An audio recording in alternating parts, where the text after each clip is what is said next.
الشيطان الرجيم بسم الله الرحمن الرحيم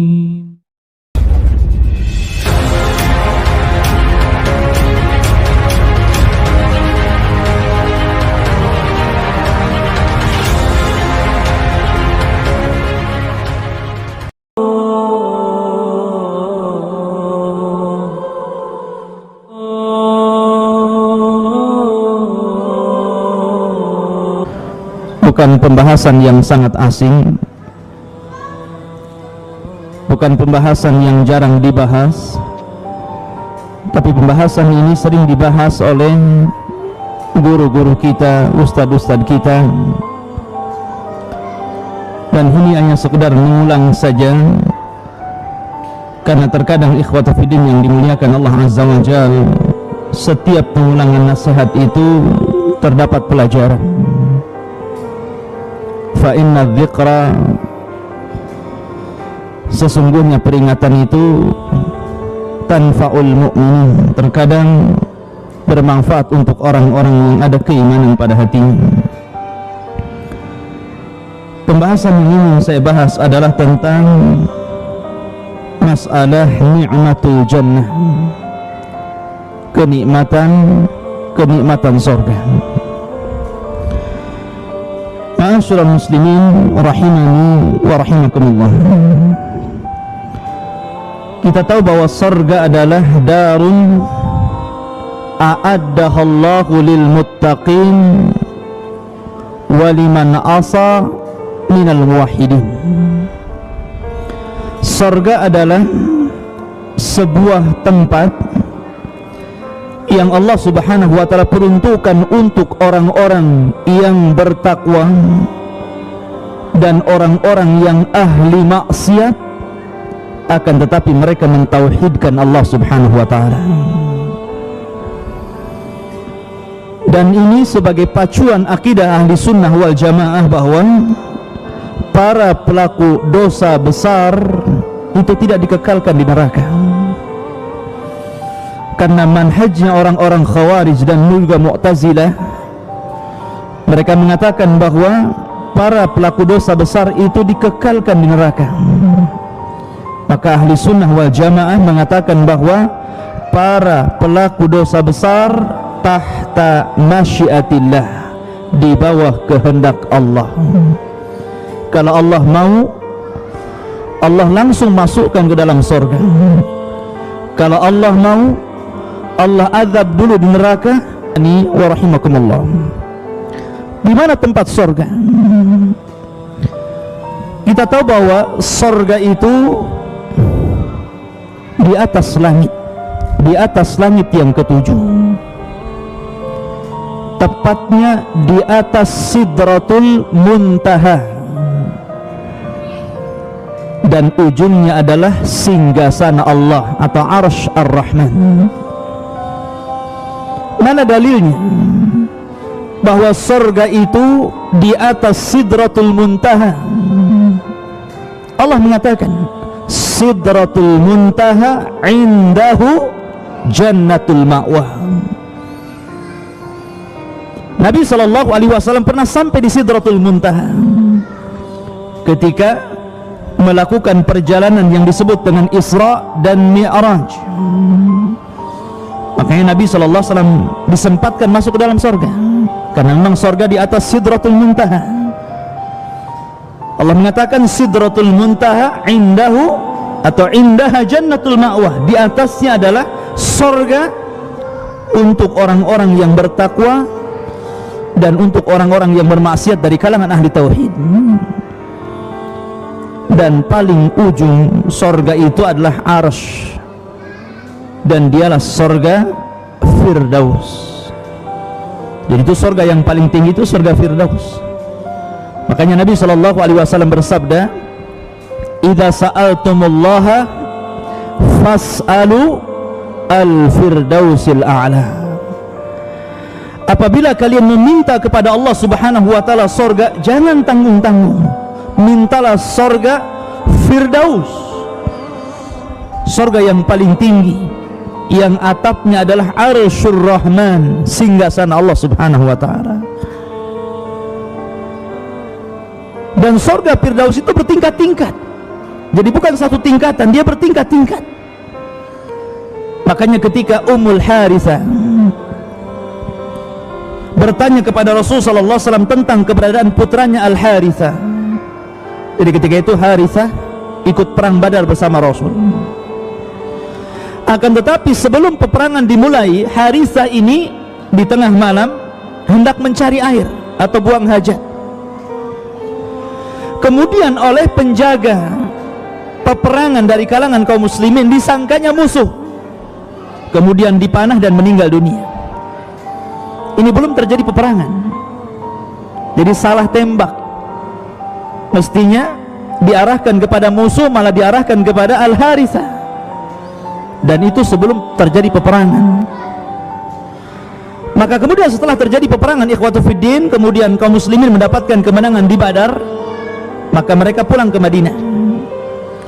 Maka masing-masing sahabat menyebutkan tentang kabar Badar, termasuk juga para syuhada Badar. Maka Ummul Harithah, ibunya Harithah ini bertanya, di mana anakku? Maka kemudian orang-orang mengatakan, kutil, anakmu telah dibunuh. Maka Ummu Harithah senang dan mengatakan, bakhin, senang. Kenapa? Anaknya syahid. Akan tetapi ketika dia mendengar bahwa anaknya dibunuh atau terbunuh sebelum peperangan, dan yang membunuhnya seorang muslim juga karena salah tembak, mulailah dia pucat. Sudah hilang kesenangannya, sehingga dia mendatangi Nabi SAW dan mengatakan, ya Rasulullah, kabarkan kepadaku ainal Harithah, di mana Harithah? Apakah Harithah finnari awil jannah? Apakah Harithah di neraka atau di sorga? Maka Nabi SAW mengatakan kepada Ummu Harithah, mengatakan, ya Ummul Harithah, sesungguhnya sorga itu bukan satu tingkatan, tapi bertingkat-tingkat. Dan putramul Harithah takunu atau yakunu fil firdausil a'la, dan putramu berada di sorga Firdaus yang paling tinggi. Kalimat Firdausil a'la, sorga Firdaus yang paling tinggi, menunjukkan ada yang rendah, ada yang rendah. Namanya tinggi, tentu ada yang rendah.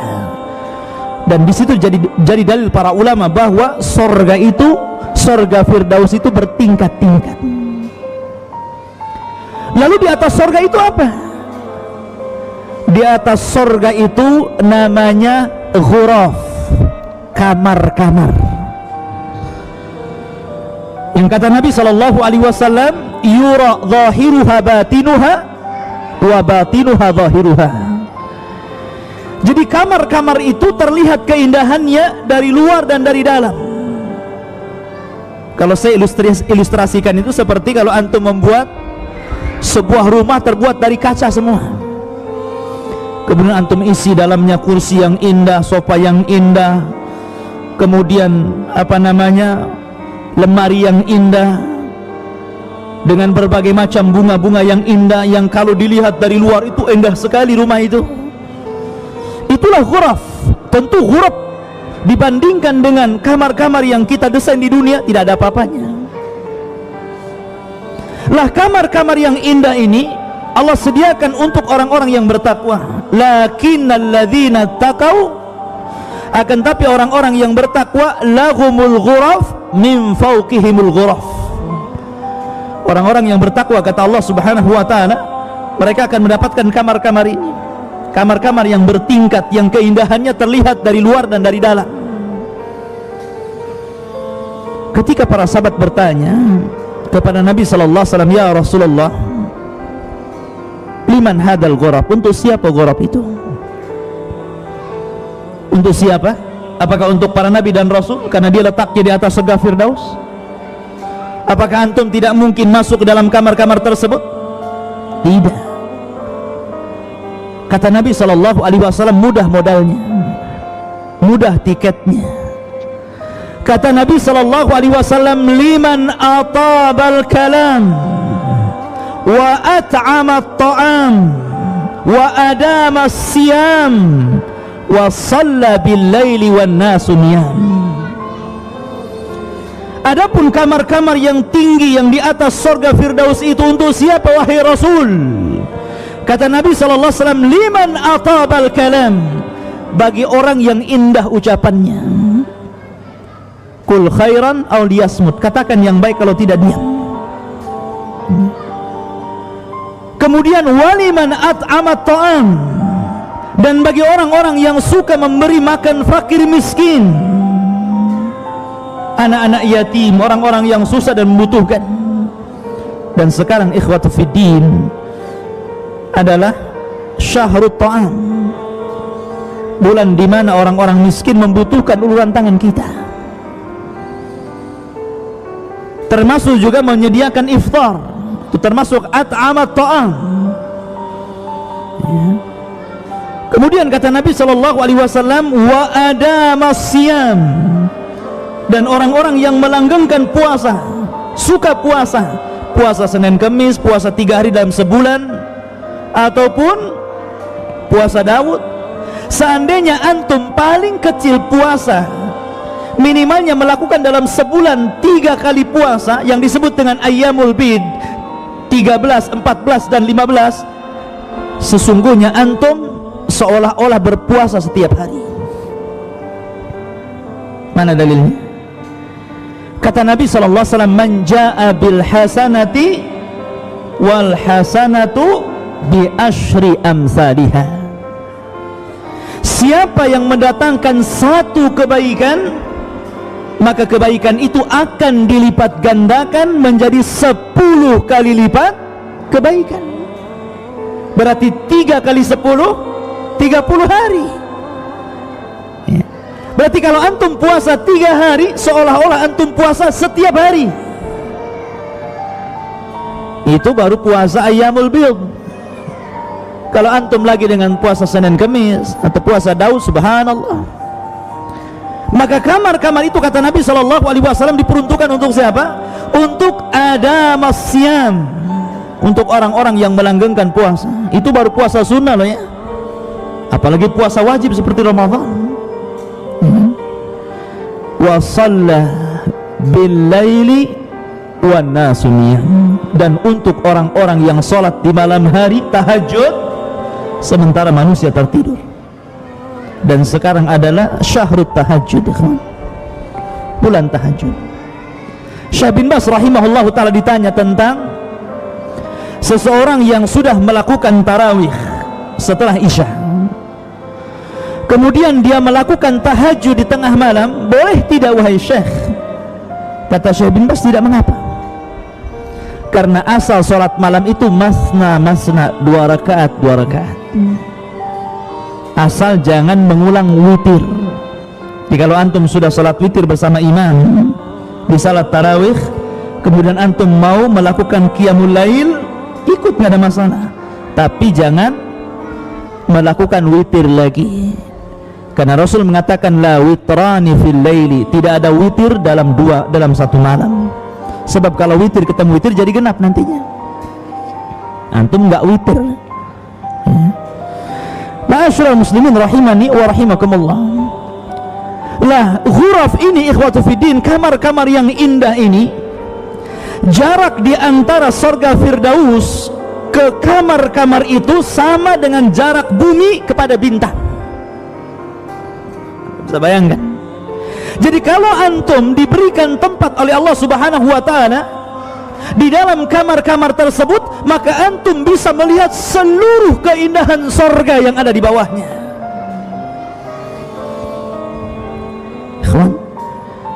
Makanya kalau ada orang punya uang banyak gitu kan, cita-citanya apa? Ingin beli villa di atas gunung. Kenapa mesti di atas gunung? Kenapa nggak membaur di bawah? Sebab kalau dia di bawah dengan yang lainnya, tengok ke kiri tembok rumah orang, tengok ke kanan rumah orang juga gitu kan, ke depan jalan, ke belakang juga pantat-pantatan dengan rumah orang, stres ke langit gitu kan. Tapi kalau antum punya rumah di atas, ikhwatu fiddin yang dimuliakan Allah Azza wa Jalla, antum bisa melihat ke bawah. Antum bisa melihat gunung-gunung nan indah, bisa melihat bangunan-bangunan, bisa melihat terangnya lampu-lampu di malam hari, indah. Makanya terkadang rumah itu mahal view-nya daripada mahal bangunannya. Itulah kalau kita ilustrasikan bahwa ghuraf itu berada di atas sorga. Jadi kalau antum melihat ke bawah itu subhan, indah. Sorga saja sudah indah, ikhwan.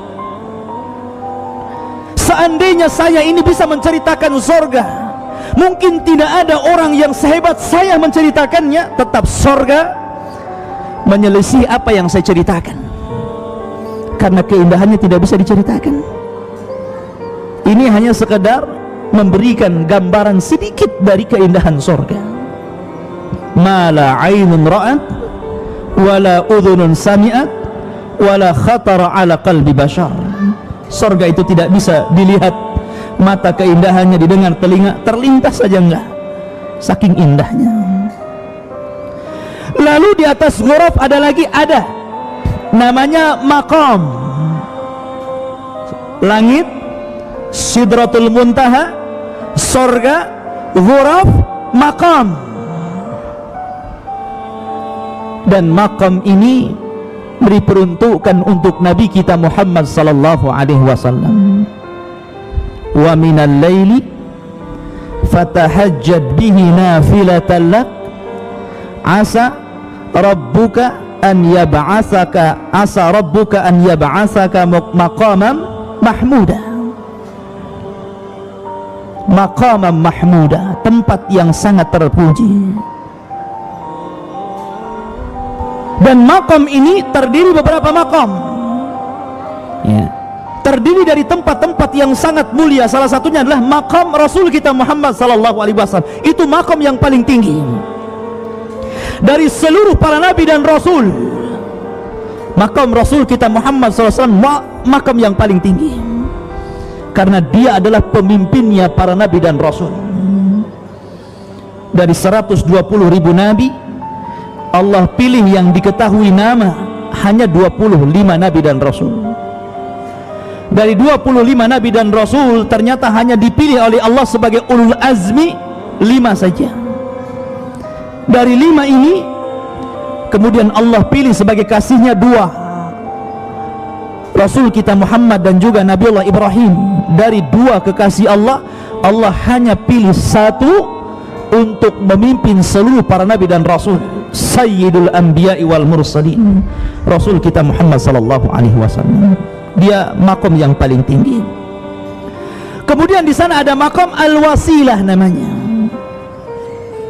Untuk siapa makom wasilah ini? Untuk istri Fir'aun, Asiyah bintu Muzahim,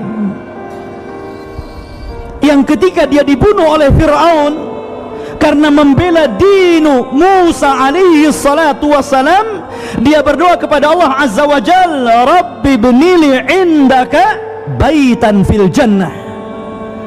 Ya Allah, enggak masalah aku harus mati seperti ini, tapi aku meminta kepadamu, sediakan 1 tempat untukku di surga.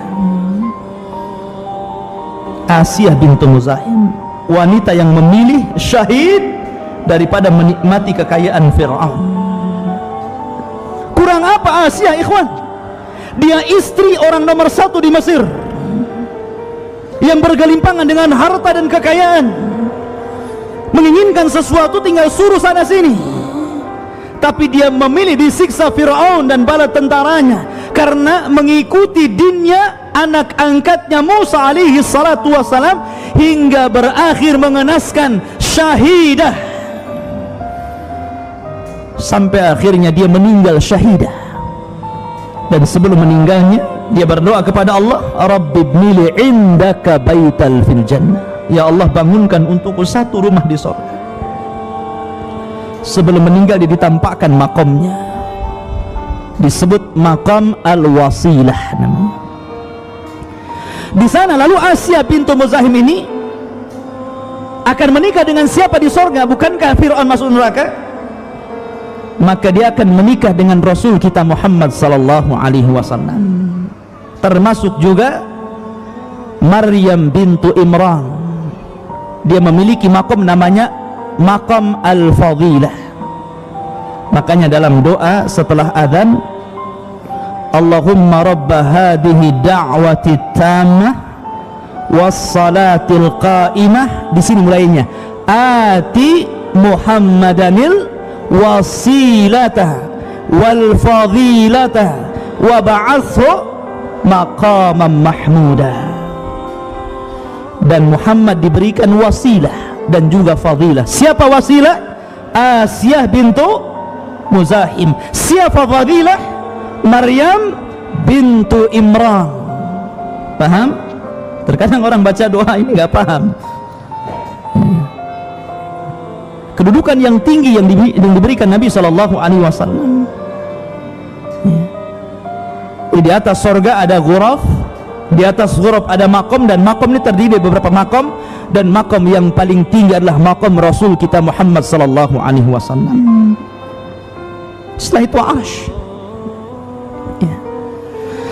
Ma'asyiral muslimin rahimani wa rahimakumullah. Ketika seluruh manusia melintasi siratal mustaqim, wa in kuntum illa wariduha, kalian pasti melewatinya.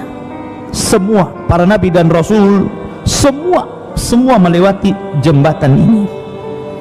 Dan jembatan ini jisrun mamdudun fauqa jahannam, satu jembatan yang terbentang bawahnya itu neraka jahannam.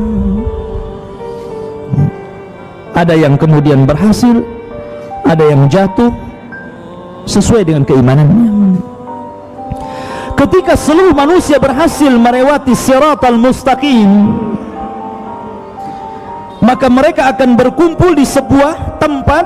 Di depan mereka pintu-pintu sorga yang tidak bisa dibuka. Makanya kata Nabi, la ya'tiyanna zamanun syadidu minaz ziham, akan datang waktunya kelak, satu waktu di mana manusia berdesak-desakan di pintu sorga. Mereka nggak bisa keluar, nggak bisa masuk, karena pintunya tertutup rapat, tidak ada yang bisa membukanya. Maka kemudian Allah Subhanahu wa ta'ala mengizinkan Rasul sebagai syafaatul khasah. Kita tahu bahwa Nabi itu memiliki syafaat-syafaat khusus yang tidak diberikan kepada nabi-nabi yang lain, yang tidak diberi kepada rasul-rasul yang lain. Seperti apa? Seperti syafaatul uzma. Ketika manusia berada di padang mahsyar, kemudian datang Nabi Adam, kemudian Nabi Nuh, Nabi Ibrahim, Nabi Musa, Nabi Isa, semua ulul azmi tidak sanggup untuk memutuskan perkara mereka. Maka Nabi Shallallahu Alaihi Wasallam akhirnya memutuskan perkara mereka. Syafaatul khas bagi Nabi. Kemudian Rasul Shallallahu Alaihi Wasallam meminta kepada Allah untuk meringankan azabnya pamannya Abu Talib.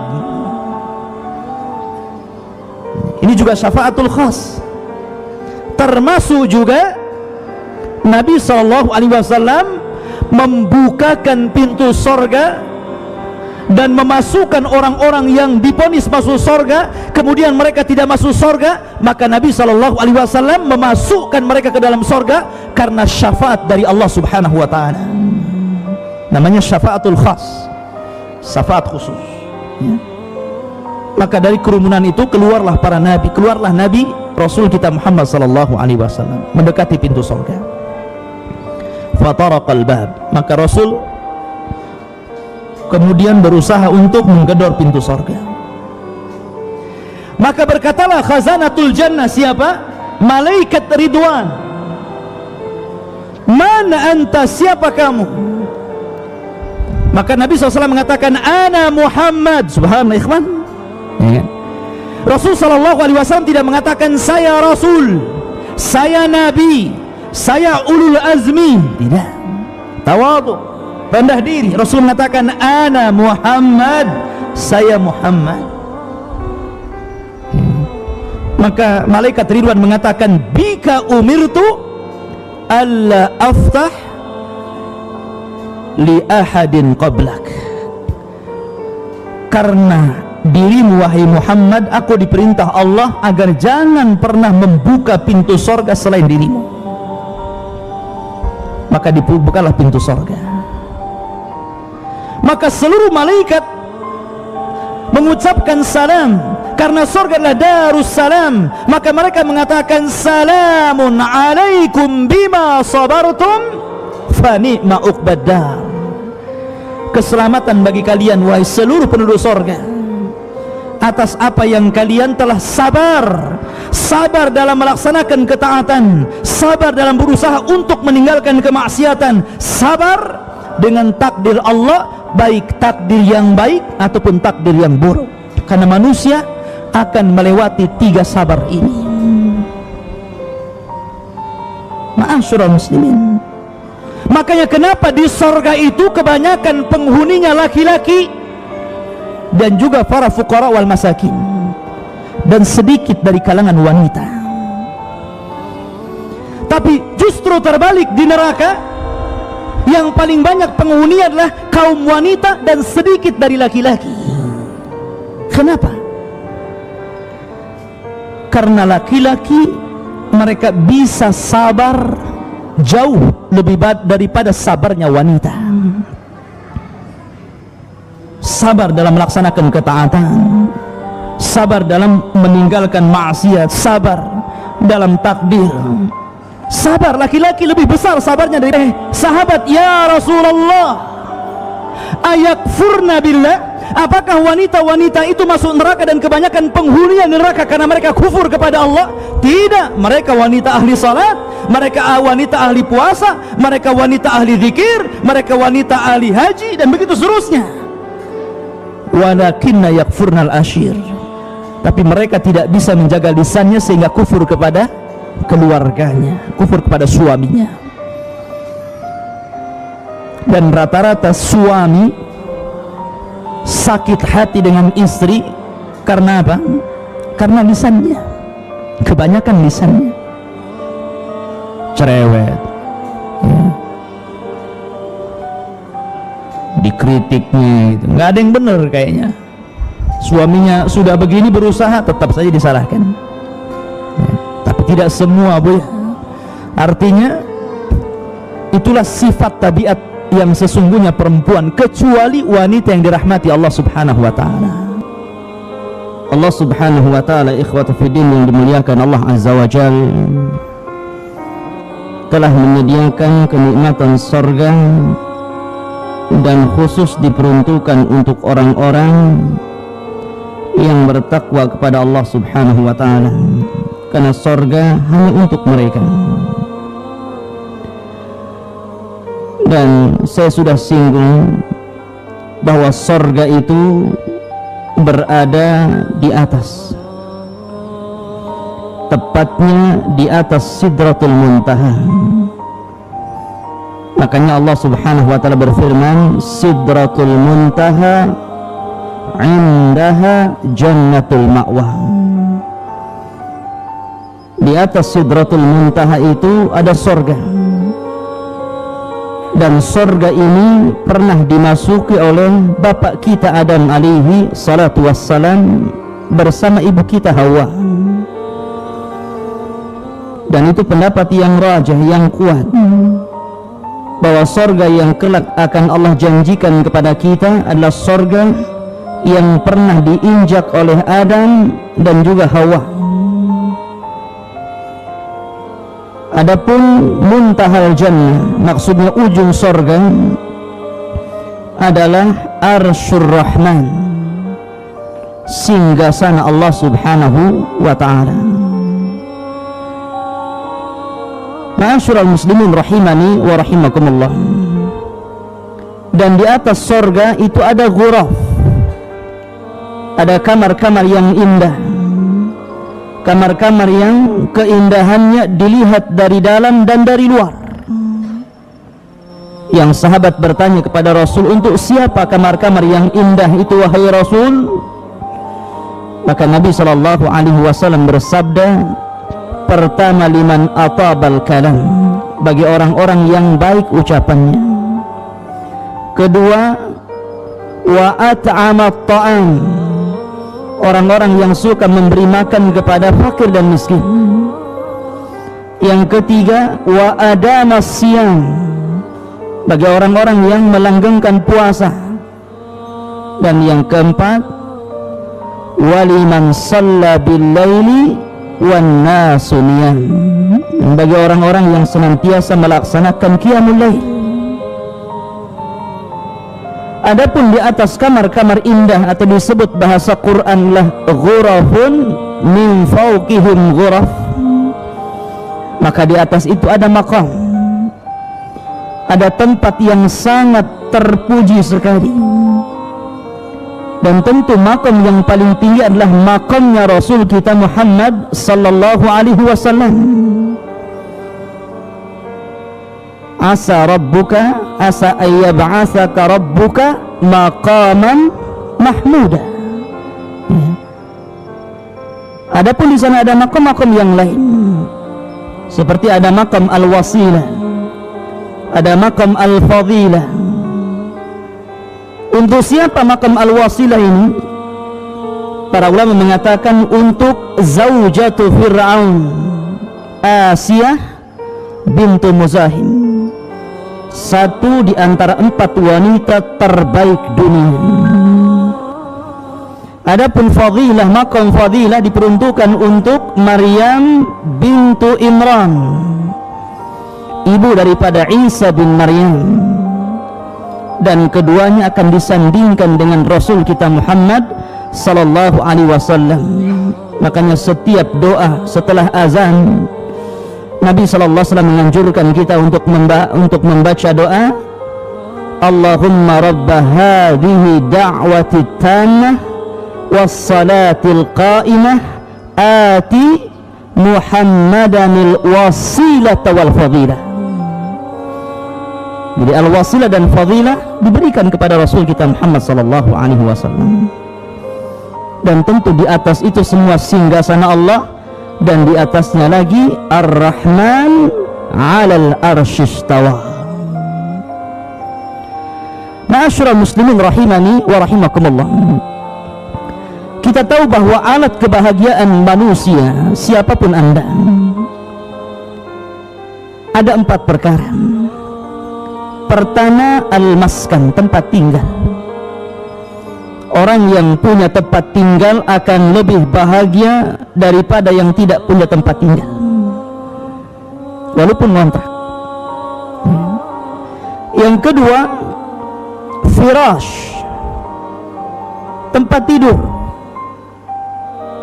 Makanya terkadang ikhwatu fiddin, seseorang membuat kamar untuk istirahatnya lebih indah, lebih baik, lebih cantik daripada ruangan yang lainnya. Terkadang dia beli kasur yang empuk gitu kan, sampai nggak bisa bangun saking empuknya. Kemudian yang ketiga, ta'am wasyarab, itu jelas. Antum punya rumah, kasurnya indah, nggak ada makanan, nggak ada minuman, bahagia? Nggak akan bahagia antum. Kemudian mu'nis, orang yang menemani antum, entah istri antum, orang tua antum, anak-anak antum kan gitu. Kalau antum memiliki 4 perkara ini ikhwatu fiddin, rumah yang baik, tempat tidur yang indah, makanan dan minuman yang lezat, teman hidup yang baik, yang cantik, yang ganteng, yang mengenakkan semuanya, maka antum telah mendapatkan jannah fid dunya. Karena di surga ikhwatu fiddin 4 perkara ini Allah kumpulkan dan Allah berikan kepada kita. Ma'asyiral muslimin rahimani wa rahimakumullah. Apalagi maskan, tempat tinggal. Setiap mukmin yang masuk ke dalam surga, maka dia paling sedikit memiliki 2 istana. Waliman khafa maqama rabbih jannatan. Allah katakan apa? Jannatan, 2 surga. Itu paling sedikit. Yang satu milik dia, yang satunya warisan orang kafir yang tidak masuk surga. Ya tentu ada yang dapat 3, dapat 4 sesuai dengan amalannya. Tapi paling sedikit antum mendapatkan 2 kusur, 2 istana, 2 sorga. Itu paling sedikit. Ma'asyiral muslimin rahimani wa rahimakumullah. Kalau saya simpulkan kenikmatan sorga itu ada 4. Pertama, nikmatul qalbi, nikmat yang dirasakan oleh hati, dan ini a'zam nikmat. Sebesar-besar nikmat itu adalah nikmat hati, di mana Allah Subhanahu wa taala akan berikan ketenangan kepada penduduk sorga. Penduduk sorga itu, ikhwan, tidak akan merasa lapar, tidak akan bersin, tidak akan ketakutan, bahkan tidak akan sedih, bahkan tidak tidur. Nabi SAW ditanya, apakah ahlul jannah itu yanamun, mereka tidur? Maka Nabi SAW mengatakan, la, fa inna nauma akhul maut, karena tidur itu saudaranya mati. Fa inna ahlal jannah la yanamun, penduduk sorga tidak tidur, tidur pun enggak penduduk sorga itu. Artinya ikhwatul fiddin yang dimuliakan Allah Azza wa Jal, penduduk sorga itu memiliki kenikmatan yang luar biasa berupa nikmatul qalbi, nikmat hati. Dan sebesar-besar nikmat hati ikhwatul fiddin adalah mendengar kalamullah Azza wa Jal, dan lebih daripada itu ru'yatullah, melihat secara langsung wajah Allah Subhanahu wa ta'ala. Salamun qawlan mir rabbir rahim. Ini yang pertama. Yang kedua ada nikmatul badan, nikmat untuk badan kita. Allah berikan nikmat untuk badan kita berupa apa? Berupa makanan, berupa minuman, berupa pakaian. Nanti saya akan jelaskan bagaimana minuman sorga, makanan sorga, pakaian sorga. Subhanallah, ma la aynun ra'at wa la udhun sami'at wa la khatara ala qalbi bashar. Kemudian yang ketiga, nikmatun nafsi, nikmat ketenangan, di mana penduduk sorga itu bukan hanya mendapatkan istri dunia, tapi Allah berikan 70 bidadari, setiap bidadari 70 pembantu wadhifah.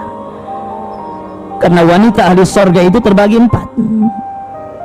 Pertama, istri kita, wanita dunia yang masuk sorga. Kecantikannya tidak bisa disifatkan siapapun, keindahannya tidak bisa disifatkan siapapun, tidak pernah dilihat mata, tidak pernah didengar telinga, bahkan terlintas tidak bisa. Makanya Quran tidak menyebutkan sifat wanita-wanita dunia yang masuk surga. Quran hanya mensifatkan para bidadarinya saja. Yang kedua, hurun ain. Hurun ini bidadari, dan bidadari itu diciptakan oleh Allah Subhanahu wa ta'ala memang khusus untuk khidmah saja, menyerahkan dirinya untuk menjadi pembantu kita, melayani kita. Dan Allah katakan, wazawwajnaha bihurin in, dan kami nikahkan dengan para bidadari. Kalimat zawaj apabila dita'diyah, dimuta'adikan dalam bahasa Arabnya dengan ba, itu artinya bukan akad, tetapi artinya jima', artinya berhubungan intim. Jadi Allah Subhanahu wa ta'ala sifatkan atau ciptakan bidadari itu untuk melayani kita dalam berhubungan intim, itu maksudnya. Makanya Allah katakan fi syughulin faqihun, ya kan? Mereka senantiasa sibuk. Jadi ahlul jannah itu senantiasa disibukkan. Katanya turjumanul Quran Abdullah bin Abbas, yang dimaksud syugulin di sini apa? Al-jima'. Yang dimaksud disibukkan artinya apa? Melakukan hubungan suami istri. Bahkan mereka senantiasa kasrul bikr, kata beliau, memecahkan keperawanan. Ini kalau kita bicara wanita kedua, bidadari. Kemudian wanita yang ketiga, mereka adalah al-wadhifah, para dayang-dayang yang membantu bidadari untuk melayani kita. Jadi kalau antum punya istri satu, berarti bidadarinya 70. Setiap satu bidadari ada 70 juga, gitu kan? Itu kalau satu istri. Kalau dua, kalikan saja. Kalau tiga, dikalikan lagi. Kalau empat, makin banyak, gitu kan? Kalau lima sudah bid'ah antum. Ma'asyiral muslimin rahimani wa rahimakumullah. Intinya bahwa di surga itu ada kenikmatan jiwa, tenang kita. Kemudian di sana ada kenikmatan seluruhnya, tergabung semua kenikmatan itu Allah berikan kepada kita. Ma'asyiral muslimin rahimani wa rahimakumullah. Kalau kita bicara tentang ta'amu ahlil jannah, makanan bagi penduduk surga, Allah subhanahu wa ta'ala ketika memerintahkan makan dan minum kepada penduduk surga, perhatikan perintahnya. Perintahnya itu yadullu alal itlaq, kulu washrabu, makanlah, minumlah, artinya apa? Tanpa dibatasi. Berbeda dengan perintah makan dan minum di dunia. Allah batasi dengan kalimat kulu min thayyibat, makanlah dari yang baik-baik. Artinya di sana jangan makan yang buruk-buruk. Tapi ketika Allah memerintahkan kita untuk makan dan minum bagi penduduk surga, tidak terikat dengan apapun. Makanlah, minumlah, maksudnya makan segala sesuatu yang ada di surga, dan minumlah seluruh minuman yang ada di surga. Artinya tidak ada yang haram, semuanya halal. Semua yang ada di surga itu halal, termasuk khamar juga. Ma'asyiral muslimin rahimani wa rahimakumullah. Adapun makanan yang pertama yang antum akan makan kalau takdirkan antum masuk surga adalah qit'atu kabidil hut. Allah berikan hatinya ikan paus. Jadi Allah subhanahu wa ta'ala menciptakan ikan paus yang sangat besar, karena antum juga besar di sana masalahnya. Antum 30 meter ikan pausnya, di dunia macam ikan teri jadinya ya. Karena seluruh orang-orang yang masuk surga itu dibesarkan badannya, di mana seluruh orang-orang yang masuk surga itu tuluhu situna dhira'a, panjangnya itu 60 hasta atau kurang lebih 30 meter. Kalau ke Saudi itu ada jubah Nabi Adam tuh 30 meter. Berapa hari jahitnya. Ma'asyiral muslimin rahimani wa rahimakumullah. Intinya bahwa di surga seluruh makanan yang Allah berikan kepada kita halal, dan yang pertama dimakan adalah kabid al-hut.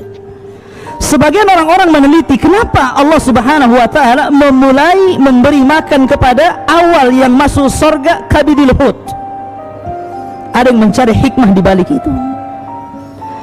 Ada yang mengatakan bahwa ketika manusia sudah berlelah letih ini, mereka sudah di padang mahsyar sekian lamanya, kemudian dihisab sampai kepada siratal mustaqim, sampai berkumpul berdesak-desakan di pintu surga, maka mereka merasakan keletihan. Maka untuk menghilangkan keletihan itu Allah subhanahu wa ta'ala berikan kabidil hut, dan setelah memakan itu mereka tidak akan pernah capek selamanya. Ini ada yang meneliti sampai ke situ. Soal benar atau tidak pendapat ini, yang jelas hadisnya sahih bahwa penduduk surga yang pertama dimakan adalah kabidil hut. Baru setelah itu Allah subhanahu wa ta'ala mengatakan memberi makanan buah-buahan sesuai dengan apa yang kalian kehendaki, dan daging sesuai yang kalian inginkan. Wa faqihatin mimma yatakhayyarun wa lahmi tayrin mimma yashtahun. Di sini Allah mendahulukan buah-buahan baru makanan. Allahu a'lam nih. Di sini ada Pak Dr. Zaini, ada Pak Dr. Zul. Ya.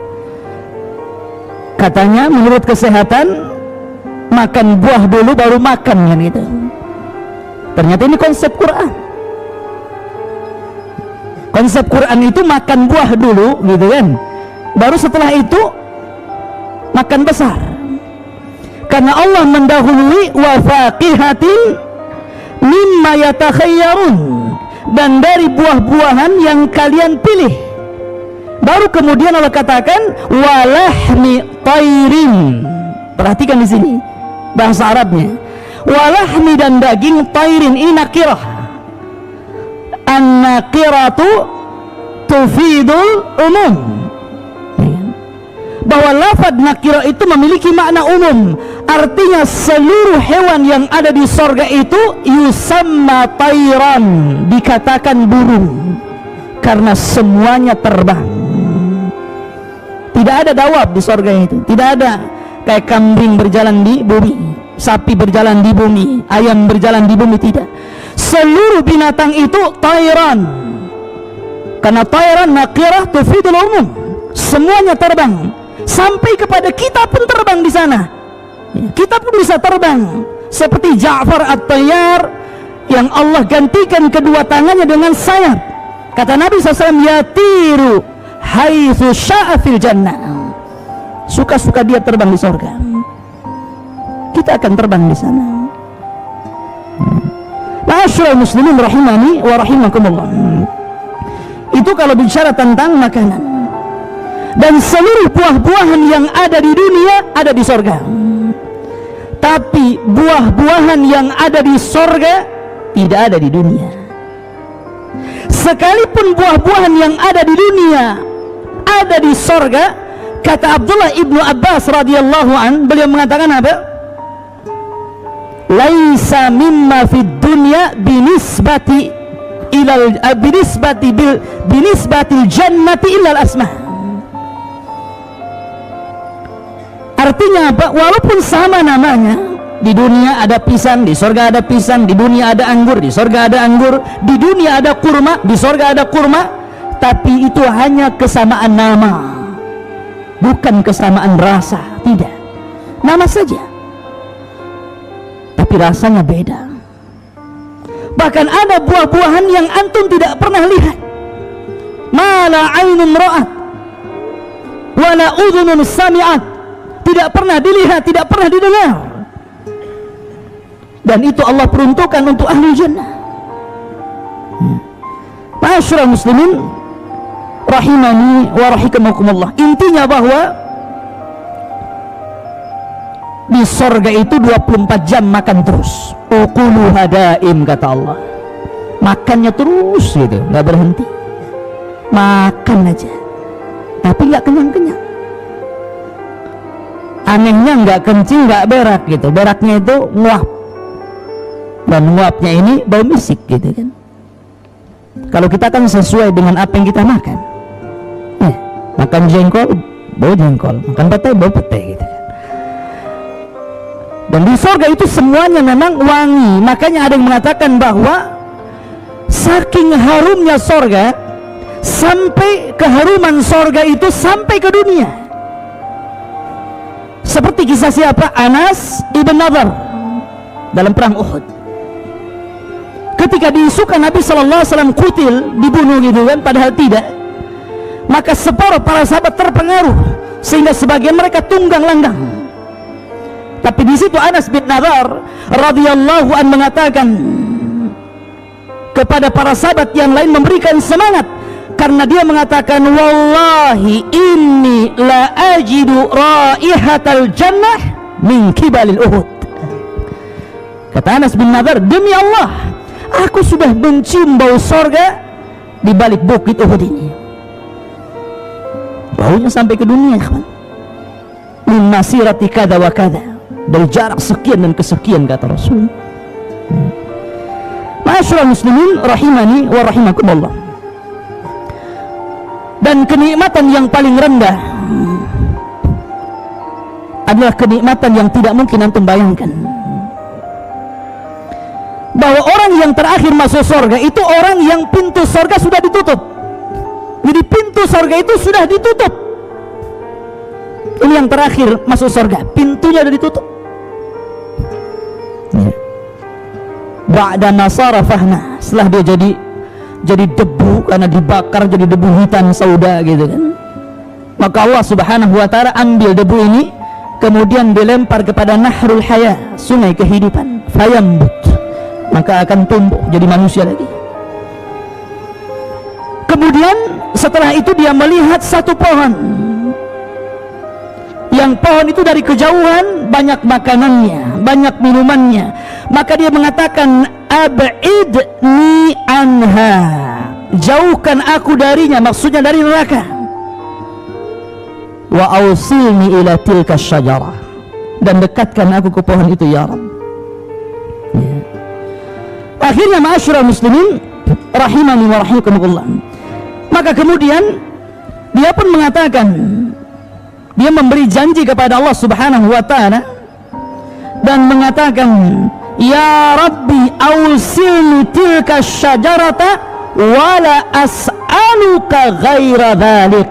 Ingat, dia janji di sini, ya Allah, jauhkan aku dari tempat ini, dekatkan aku ke sana, dan saya tidak akan minta yang lain kecuali itu. Maka dibawalah dia ke pohon yang dikehendaki itu. Rupanya dari pohon itu ada pohon yang lebih besar lagi, dari kejauhan kelihatan lebih banyak lagi buah-buahannya. Maka dia meminta lagi kepada Allah Subhanahu wa taala, ya Rabb ausilni ila tilka syajarata wala as'alu ghaira dhalik. Ya Allah, sekali lagi dekatkan aku ke pohon yang sana, yang sebelah sana itu, dan saya tidak akan bertanya dan meminta kecuali itu. Kata Allah Subhanahu wa taala, atu'tini al-mawasik, bukankah engkau telah memberikan kepadaku janji alla tas'al ghaira dhalik, untuk tidak meminta kecuali itu? Maka dia mengatakan, iya, ini sekali lagi. Akhirnya didekatkan oleh Allah Azza wa Jalla. Rupanya dari pohon yang kedua dia melihat babul jannah, pintu sorga, yang panjang lebarnya itu bainal Makkah wal Busra, jaraknya antara Mekah dan Busra di Syam. Saking besarnya pintu sorga itu, daunnya. Adapun jarak dari pintu sorga ke pintu sorga berikutnya masirata arba'ina sanah, kan itu dalam hadis, perjalanan 40 tahun. Kemudian Allah mengatakan, alam tu'tinil mawasik alla tas'al ghaira dhalik, bukankah kau udah janji tadi kalau sudah didekatkan ke pohon yang kedua ini kau tidak akan minta apa-apa? Ya. Maka dia mengatakan, iya, sekarang ya Rabb, masukkan aku ke dalam surga. Akhirnya Allah Subhanahu wa taala mengatakan, alam tarda an takuna malikan min mulukid dunya. Sudah, gini saja, bagaimana kalau seandainya aku berikan kepadamu satu kerajaan di dunia dan kau rajanya? Mau? Oh, langsung radit, maulah, kan gitu bahasa saya kan ya. Atardana an takuna ya milqaini min mulukid dunya, Maukah kamu akan berikan 2 kerajaan? Tadi 1 ya, ini 2 kerajaan dan engkau rajanya seperti raja-raja dunia. Kata orang ini, kau ngejek aku ya Rabb. Radit, saya mau. Ya, kan? Maka Allah mengatakan, kalau begitu aku berikan engkau 10 kali lipat kerajaan dunia. Mau? Ya tambah mau, Radit, saya mau kan itu ya. Maka Allah katakan, hayalkan sesukamu, aku akan berikan 10 kali lipat dari hayalanmu. Maka ketika pintu sorga dibuka, maka dia merasa dia paling hebat di situ. Padahal orang yang terakhir masuk sorga paling hebat karena dia rajanya gitu kan. Masuk sorga disambut dayang-dayang, bidadari, ghilman, anak-anak yang luar biasa. Apalagi ikhwatu fiddin, tempat berkumpul seluruh penduduk sorga di mana?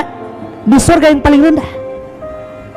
Karena sorga yang paling rendah, dia tidak bisa naik ke sorga yang paling tinggi. Dia tidak bisa naik. Jadi dia hanya tinggal di bawah, dia tidak bisa naik ke atasnya, apalagi sampai ke Firdausil A'la. Tidak bisa. Kenapa? Karena tafadhul. Disitulah ada keistimewaan antara penduduk sorga satu dengan yang lainnya sesuai dengan amalannya. Tapi ternyata tempat bertemunya seluruh manusia yang ada di sorga, tempatnya di mana? Di sorga yang paling rendah. Kenapa? Karena yang atas bisa turun, yang di bawah nggak bisa naik. Itu masalahnya ya. Makanya nanti ada satu hari yang disebut Yaumul Mazid, hari Jumat lah kalau di dunia ini. Maka Allah subhanahu wa ta'ala mengundang seluruh penduduk sorga, minal anbiya'i wal mursalin wassiddiqina wasyuhada'i wassalihin. Seluruh penduduk sorga diundang oleh Allah azza wa jalla. Tempatnya di mana? Di sorga yang paling rendah, karena mereka turun. Kalau tempatnya di atas, yang bawah walaupun dapat undangan nggak bisa ke atas. Bagaimana cara mengundangnya? Maka seluruhnya menjadi undangan bagi dia. Terkadang ketika dia makan, tiba-tiba ada undangan Allah gitu, Anda diundang datang. Karena seluruh makhluk yang ada di surga itu bicara. Pintu bisa bicara, kursi bisa bicara, buah bisa bicara, pohon bisa, semuanya bicara, mengucapkan selamat kepada penduduk surga. Nah, bedanya dunia dengan surga ya kawan. Ma'asyiral muslimin rahimani wa rahimakumullah. Maka ketika mereka berkumpul, maka Allah subhanahu wa ta'ala sediakan karasi, kursi-kursi. Kalau antum ada acara kan mesti ini kursi wali kota, kursi wakilnya, nanti ini belakangnya pejabat-pejabatnya, nah rakyatnya paling belakang lah, nggak kelihatan ngampar kan gitu. Nah seperti itu juga disediakan karasi. Tempat yang paling depan adalah ulul azmi minar rusul, itu yang paling utama. Ulul azmi minar rusul itu paling depan. Siapa mereka? Mereka adalah Nabi Nuh alaihi salatu wassalam, Nabi Ibrahim alaihi salatu wassalam, Nabi Musa alaihi salatu wassalam, Nabi Isa alaihi salatu wassalam, dan Sayyidul Anbiya'i wal Mursalin, Rasul kita Muhammad sallallahu alaihi wasallam paling depan. Baru setelah itu para Rasul, kemudian para Nabi, kemudian para Siddiqin, kemudian para syuhada, kemudian para salihin, dan sisanya ngampar di belakang. Kemudian Allah subhanahu wa ta'ala sebelum menampakkan dirinya, nada munadin, ada yang berbicara kepada seluruh penduduk surga, inna lakum inda rabbikum mau'idah. Sesungguhnya Allah subhanahu wa ta'ala sudah menjanjikan kalian janji, dan tidak mungkin Allah ingkari janjinya. Maka ketika itu Allah subhanahu wa ta'ala berbicara kepada seluruh penduduk surga, saluni ma syi'tum fahadha yaumun mazid. mintalah kepadaku, terserah kalian. Hari ini adalah hari tambahan nikmat untuk kalian. Maka seluruh manusia kebingungan, minta apa ya? Semuanya sudah ada masalahnya. Makanya mereka mengatakan kepada Allah Subhanahu wa ta'ala, alam tubayyid wujuhana, bukankah engkau telah memutihkan wajah-wajah kami, wa tubaiduna anin nar wa tudkhilana al-jannah, kau keluarkan kami dari neraka, kau masukkan kami ke dalam surga, apalagi? Maka Allah katakan kepada seluruh orang-orang yang berkumpul ini, orang-orang yang sibuk minta apa gitu kan, maka Allah mengatakan, salu ahla dzikri in kuntum la ta'lamun. Kenapa kalian bingung? Tanya orang yang tahu. Di situ ada para nabi, pada para ulama. Kalau kalian tidak tahu apa yang kalian kehendaki, tanya kepada mereka. Kata para ulama, inilah bentuk ta'zim kepada ulama, bahwa ulama itu akan bermanfaat untuk antum di dunia dan untuk antum di akhirat. Sampai kepada sorga sekalipun ulama itu bermanfaat untuk kita ya. Maka mereka bertanya kepada para ulama. Kemudian Adam alaihi salatu wassalam ketika itu berkata kepada mereka, kata Adam alaihi salatu wassalam, salu rabbakum an yuhilla alaikum ridah fala yaskhat alaikum abada. Kata Nabi Adam alaihi salatu wassalam, sudah mintalah engkau kepada Rabb kamu agar Allah memberikan kerelaannya, keredaannya, dan tidak pernah murka selama-lamanya. Fa innahu in sakhita alaikum akhrajakum minal jannah kama akhraja abawaikum min qabl. Sebab kalau Allah Subhanahu wa ta'ala sampai marah kepada kalian, kalian tidak akan lama di surga. Kalian pasti akan diusir sebagaimana Allah telah mengusir bapak-bapak kalian atau bapak kalian Adam sebelum kalian. Minta keridhaannya. Maka mereka mengatakan, nas'aluka ridhaka ya Rabb, inna nas'aluka ridhaka wal jannah. Ya Allah, kami meminta keridhaanmu. Maka Allah katakan, ya, aku akan senantiasa redha kepada kalian. Karena Allah karim, ikhwan. Allah itu karim. Makanya mengatakan, saluni, minta lagi, saluni masyiatum, hada yaumun mazid, minta lagi, ini hari tambahan nikmat, mumpung. Silahkan minta. Mereka bingung lagi, apa lagi ini? Apa yang mau diminta lagi? Maka Nabi Musa alaihi salatu wassalam mengatakan, memberikan ide kepada seluruh penduduk sorga yang sedang kebingungan, saluhu an yuriyakum wajhah fa inni sa'altuhu fid dunya faqal lan tarani. Minta kepada Rabbmu agar wajahnya ditampakkan kepada kita, karena aku pernah meminta di dunia agar aku melihat wajah Allah. Allah malah mengatakan lan tarani, engkau tidak bisa melihatku. Lan tarani, engkau tidak bisa melihatku. Bukan manusia tidak bisa melihat Allah, tapi kelemahan mata manusia di dunia Allah lemahkan untuk melihat wajahnya. Makanya Allah berikan kekuatan, di sorga kita bisa melihat Rabb kita. Maka mereka mengatakan, ya Rabb, nuridu an nanzura ila wajhikal karim. Ya Rabb, aku tidak meminta apapun, kami tidak meminta apapun kecuali tampakkan wajahmu yang mulia. Fakashafa wajhu Rabbi wa hijabuhu nur. Maka hijabnya yang dari cahaya itu tersingkap. Maka seluruh manusia akan melihat Allah. Innakum satarawna rabbakum kama tarawna al-qamara lailata badrin. Engkau kelak akan melihat Rabb kalian seperti anda melihat bintang-bintang yang ada di langit. Tidak akan berdesak-desakan. Semuanya melihat Allah. Dan ketika itu Allah yukhatib ibadah, akan berbicara kepada hamba-hambanya satu persatu. Dan tidak ada nikmat yang lebih besar daripada mendengar kalam Allah secara langsung dan melihat wajah Allah Subhanahu wa ta'ala. Subhanallah ikhwan, tidak ada nikmat yang lebih besar daripada ru'yatullah. Ma'asyiral muslimin rahimani wa rahimakumullah. Maka Allah Subhanahu wa ta'ala mengatakan, khalaqtu falam takun syai'an. Aku menciptakan kalian dulu kalian tidak ada. Wa razaqtuk walam takun tamliku syai'an. Aku telah berikan rizki kepadamu, dulu engkau bukan siapa-siapa, tidak memiliki apa-apa.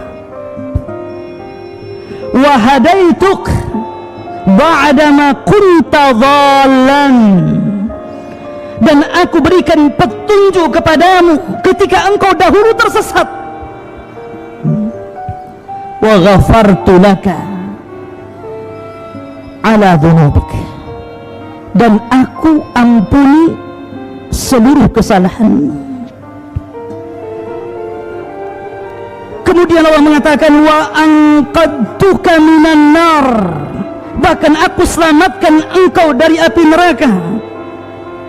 Wa dakhaltukal jannah. Dan aku masukkan engkau ke dalam surgaku.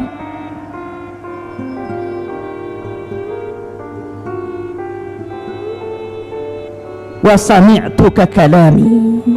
Dan aku perdengarkan kepadamu ucapanku.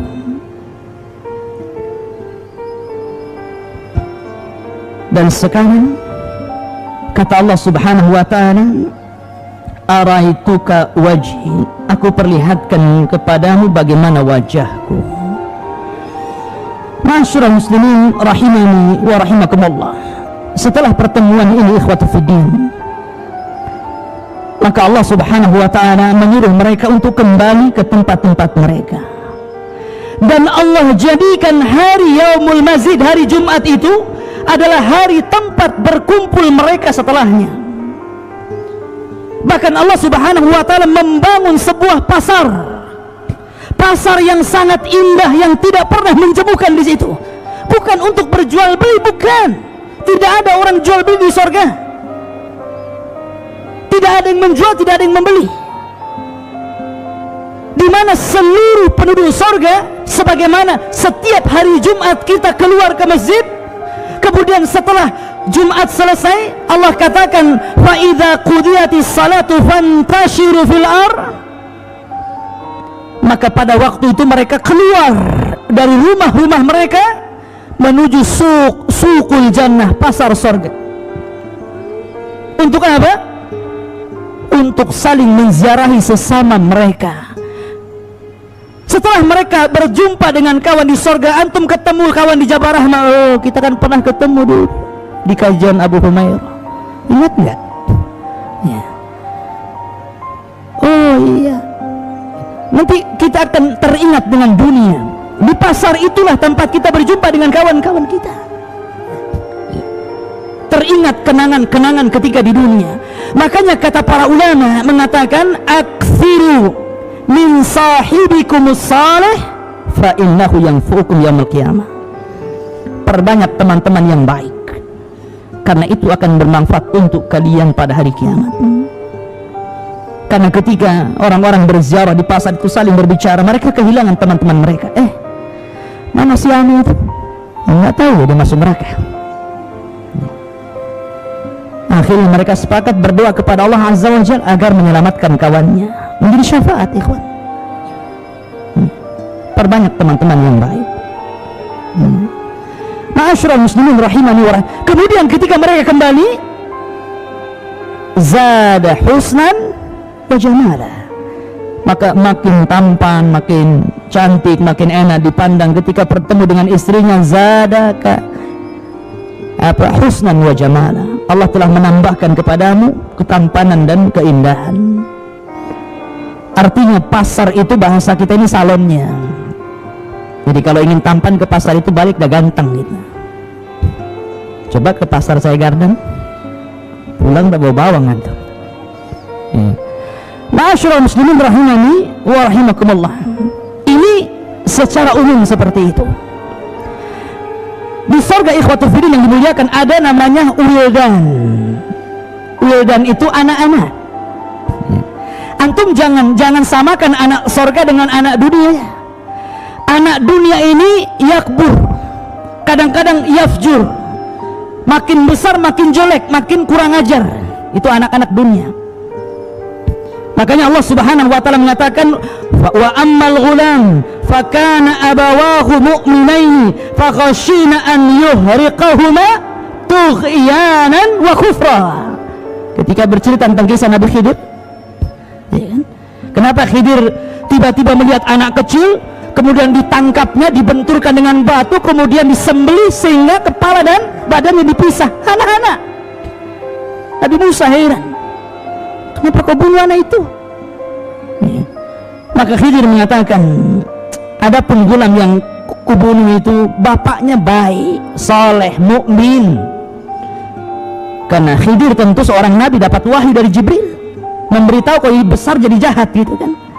Saya khawatir kalau dia yakbur besar, an yuhriqahuma, memaksa keduanya orang tuanya, tughyanan wa kufra, ya kan? Keduanya dipaksa kufur, dipaksa sesat. Nah, sebelum itu terjadi aku bunuh. Itulah anak-anak di dunia. Lucunya sebentar gitu, nyebelinnya banyak. Coba saja anak-anak itu.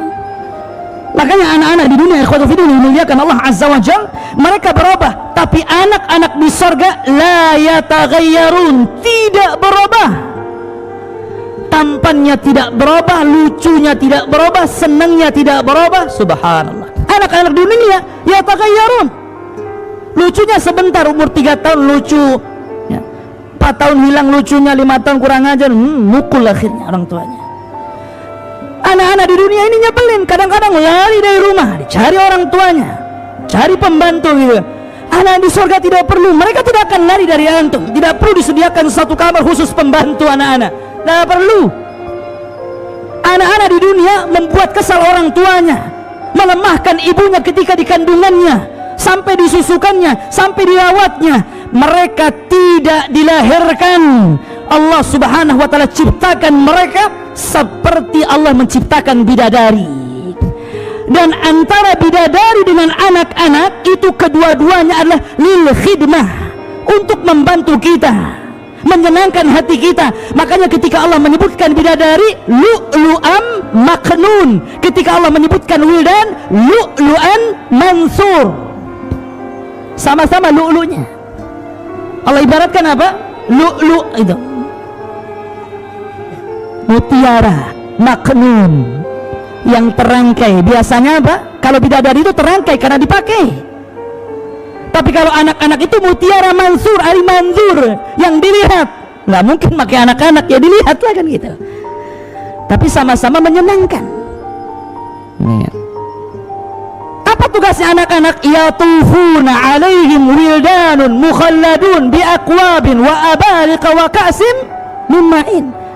Jadi anak-anak ini terbagi menjadi 3 kelompok. Satu bawa gelas, kemudian yang kedua bawa teko, yang ketiga bawa piala. Min ka'sin wa abarik, biaqwabin, gelas-gelas, wa abarik, ceret-ceret, wa kas, piala-piala. Jadi anak-anak ini kan banyak nih. Jadi ada gerombolan anak-anak ini bawa gelas saja, ada gerombolan ini bawa ceret saja gitu kan, ada bawa piala, taruh di kepalanya ini. Seluruh minuman yang antum minum dalam ceret itu ada. Antum mau apa? Jus kelapa muda, jurus sisak, jeruk, semua, hatta khamar sekalipun ada. Bahkan yang lebih hebat ikhwatu fiddin, ada 4 sungai yang Allah Subhanahu wa taala sebutkan dalam Al-Qur'an. Matsalul jannati allati wu'idal muttaqun. Allah sediakan permisalan orang-orang yang permisalan surga bagi orang-orang yang bertakwa. Fiha, perhatikan, anharun min ma'in ghairi asin wa anharun min labanin lam yataghayyar ta'muh wa anharun min khamrin ladzatin lisyaribin wa anharun min asalin musaffa.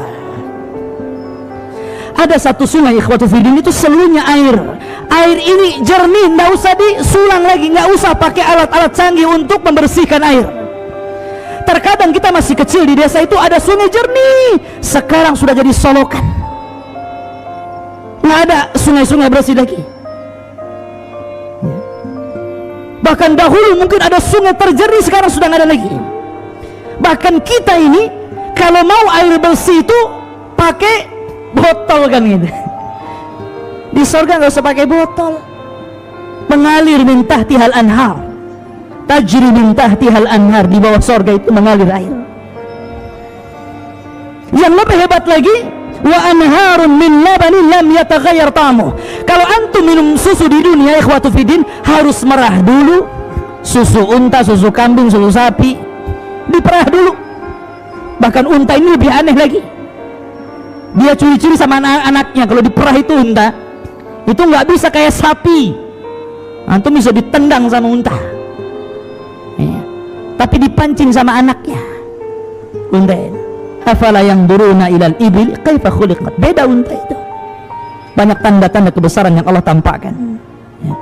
La ikhwatu fiddin yang dimuliakan Allah azza wa jal, dan tidak perlu juga dibotolin, dikalengin gitu kan.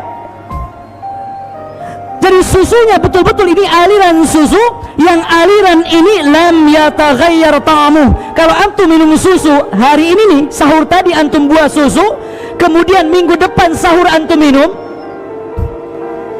kira-kira warna dan rasanya gimana gitu? Udah nggak berwarna lagi, sudah nggak berasa lagi, entah macam mana. Tapi lam yataghayyar ta'muh. Bahkan wa anharun min khamrin ladzatin lisyaribin. Bahkan ada satu sungai itu semuanya khamrnya, la yusaddauna wa la yunzifun. Khamrnya nggak buat pusing, enak. Di dunia memang khamr itu enak, betul. Banyak orang yang ngeplay kayak pernah ngerasain aja ya.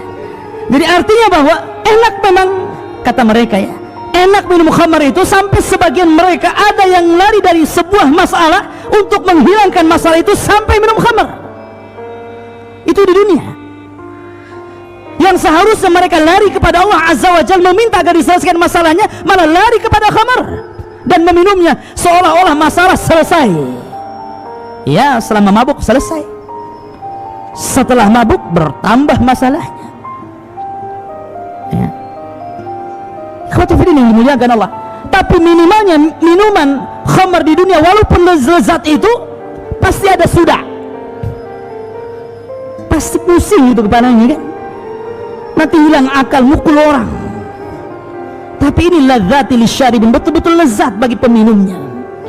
Dan ada satu sungai dari madu. Bersambung ikhwan.